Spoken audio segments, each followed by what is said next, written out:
Olá, estamos aqui com o nosso programa Palavras de Mulher. Hoje nós vamos ter a honra de entrevistar a Sandra Quintela e Sandra Carvalho. E o objetivo do nosso programa é fazer com que você, mulher que esteja aí do outro lado, se reconheça junto com essas mulheres que estão aqui junto conosco, que vai falar um pouco da sua vida, um pouco da sua experiência. E a gente vai começar perguntando quem é a Sandra Quintela. Em primeiro lugar, agradecer o convite das Plan de estar aqui. É um prazer enorme ser entrevistada por você, estar na companhia da Sandra. É uma alegria. Bom, eu sou alagoana, né? Nasci, me criei em Maceió. Sou de uma família grande. Minha família são 7 filhos. 5 mulheres e 2 homens. Então, meu pai é caminhoneiro, sempre viajando por esse país e transportando cana-de-açúcar pro porto de Maceió. Minha mãe sempre segurando a onda e minha mãe sempre dizendo: trabalho doméstico, trabalho invisível, né? Não me dizia assim, mas a gente trabalha e ninguém vê o trabalho. E eu acho que isso tudo me ajudou na minha formação, até para ser economista, né? Que eu fui estudar depois economia. E eu acho que tanto meu pai como minha mãe, meu pai transportando o açúcar, que era a principal riqueza, vamos dizer assim, de Alagoas naquele momento. Alagoas era o segundo produtor, maior produtor de açúcar do Brasil. São Paulo e Pernambuco e Alagoas brigavam entre si para ver quem seria o segundo lugar. E minha mãe dizendo que trabalhava e ninguém via o que ela fazia. Eu acho que tanto de um lado, uma riqueza como a cana-de-açúcar, que era exportada pelo porto e não ficava nada, né? Alagoas, você toda hora você se confrontava com a desigualdade social enorme, né? Então, acho que de um lado, essa desigualdade social, e do outro lado, essa invisibilidade do trabalho doméstico, acho que isso tudo foi influenciando a minha formação, né? Que começou muito cedo, né? Eu milito desde os 15 anos, praticamente, na escola, fazendo trabalho, assim, de apoio às freiras que eu estava na escola de freira. No trabalho nas favelas, no trabalho assistencialista, mas foi que me abriu a cabeça também para essas desigualdades que continuavam presentes na minha cabeça, né? E aí fui estudar economia, fiz a Universidade Federal de Alagoas, e aí também me choquei com o curso de economia, porque não existe pessoas no curso de economia, na teoria econômica, né? Uhum. Teoria econômica, quando eu estudei ainda era ditadura, eu entrei no processo de redemocratização na universidade, então também fiquei inquieta com aquilo. Mas também fui do movimento estudantil, também ajudamos a reconstrução do currículo de economia na época, fim da ditadura, 85, por aí. Sempre trabalhei na época em Alagoas com a questão da terra, com os conflitos fundiários e com as questões ligadas ao desenvolvimento rural também na época. Trabalhei muito com associações de camponeses, associações de pequenos agricultores. Viajei o estado de Alagoas todo, viajei o Nordeste todo trabalhando com isso, até que eu fui estudar na Alemanha. Continuei estudando na Alemanha políticas de desenvolvimento, que é o tema que eu estudo, que eu trabalho, né? E vim morar no Rio, e já estou no Rio há mais ou menos 24 anos. Continuo com o meu sotaque. Então, Alagoas está em mim, né? Maceió está em mim. E continuo, sou economista, continuo trabalhando esse tema de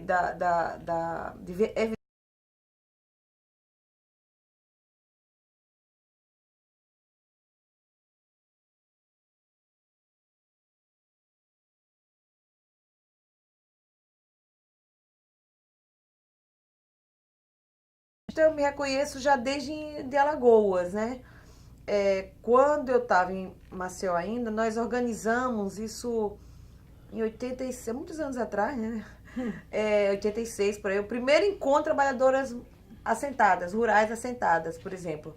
Foi o primeiro momento que as mulheres trabalhadoras rurais assentadas se reuniram para discutir o papel das mulheres no campo, no desenvolvimento rural e etc. Então, desde aquele então, na Alemanha também fiz parte de um grupo de imigrantes estrangeiras que dávamos apoio às refugiadas, etc.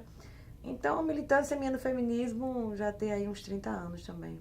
Assim, eu acho interessante quando você traz essa questão da mulher invisível, que é uma mulher trabalhadora do trabalho doméstico dentro de casa, né? E depois você traz esse outro recorte de que você vivenciou isso na Alemanha com outros grupos.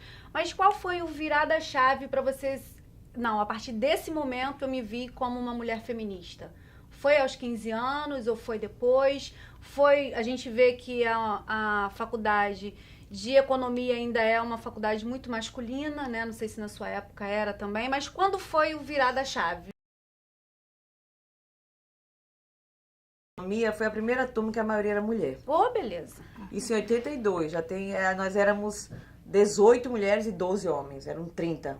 Então foi a primeira turma cuja maioria era mulher. Então disso já indicava alguma coisa, né? E nós éramos realmente a maioria, né? Do movimento estudantil, no CA, na representação de turma, nas brigas todas, éramos nós que estávamos ali, né? Mas talvez a virada, assim, de eu me reconhecer mesmo como feminista foi nesse trabalho com as mulheres do campo. Nós íamos visitar os assentamentos, os acampamentos, visitar as áreas de reforma agrária, né, colonização e reforma agrária na época que se chamava, e era incrível, porque a gente chegava na casa,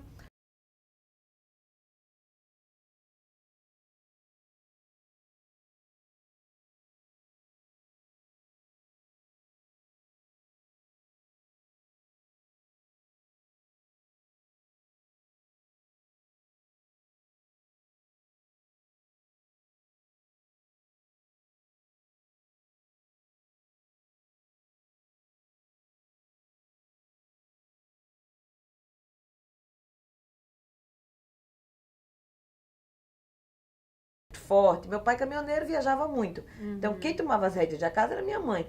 E nós éramos 5 mulheres e 2 homens. Pobre dos meus irmãos, né? Porque nós dominávamos também. Então essa coisa do protagonismo feminino, vamos dizer assim, não foi o que me deu a chave pro feminismo, porque isso já era natural para mim. Sim. Tanto quando entrei na faculdade, na escola, a maioria de mulheres, também escola de freira e tal. A minha chave foi muito esse confronto com a realidade, onde aquelas mulheres rurais sabiam tudo que estava acontecendo, produziam, né, tinham uma produção econômica também, produziam alimentos, produziam arroz, cuidavam dos animais domésticos, cuidavam aquela comida.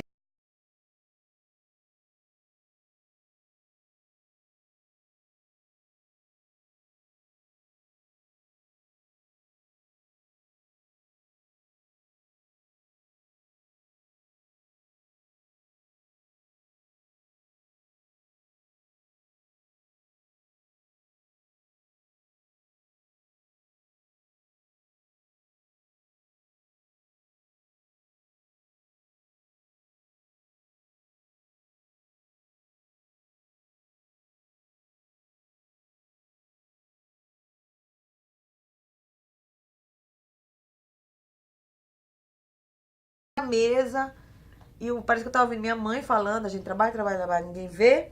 E aquelas mulheres que trabalhavam, ninguém escutava, nem à mesa sentava. Então ali pra mim foi o meu virada.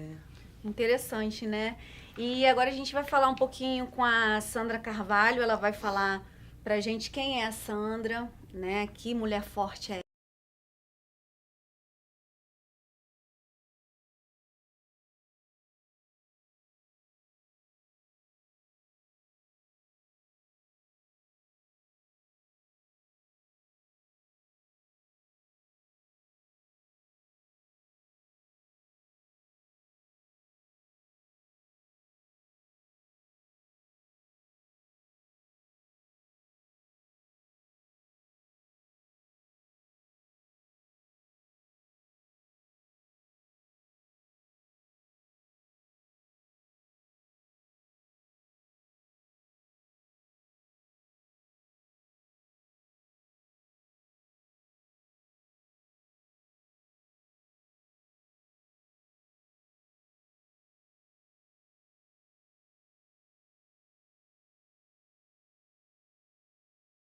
já nasceram. Tenho 2 irmãos, Adriana e Márcio, que são mais novos. E crescemos ali naquele ambiente militarizado.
interessante dessa minha militância no PT, naquela época, é que quem me levou para o PT foi minha mãe. E minha mãe, como a mãe de Sandra, era uma dona de casa, né? Mas ela também muito inquietada com essas questões e se apaixonou por essa militância.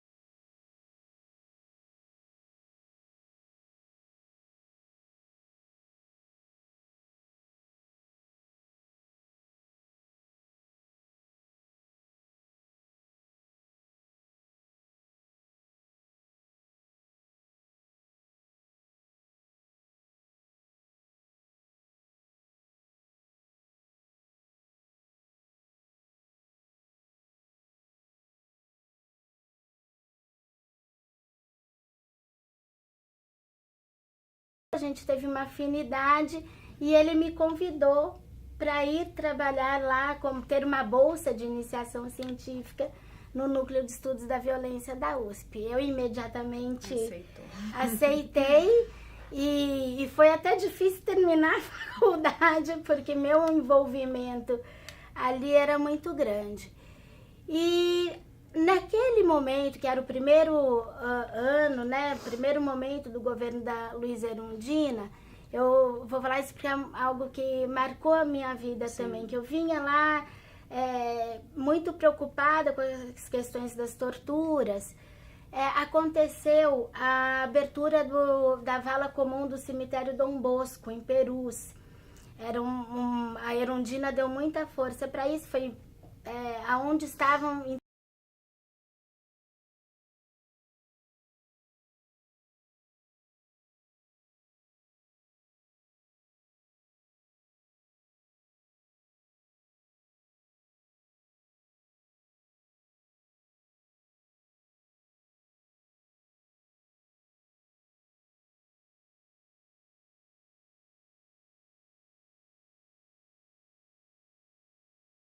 E aí me fez acreditar que era por aí que eu ia seguir.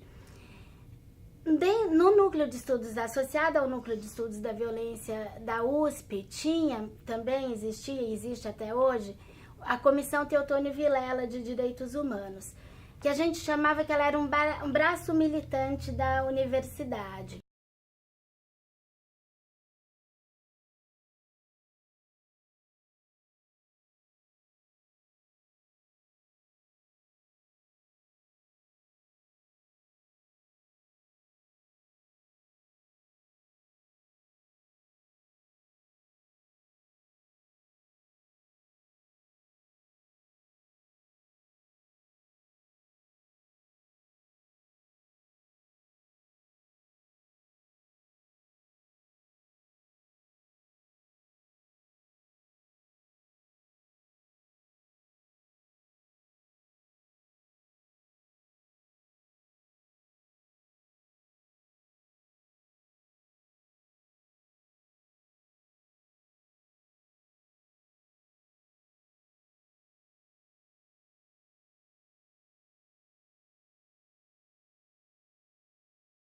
Então, a gente agora vai dar um intervalo, né? A gente vai para o segundo bloco e a gente vai querer saber um pouco quais são as instituições que as Sandras, né, que estão do meu lado, estão hoje representando, né? A Sandra Carvalho falou um pouco, né? Começou a falar um pouco dessa atuação dela como uma militante dos direitos humanos e a gente vai para o segundo bloco e quando a gente retornar, a gente vai falar quais são as instituições que a gente consegue abarcar e ser referência para outras mulheres.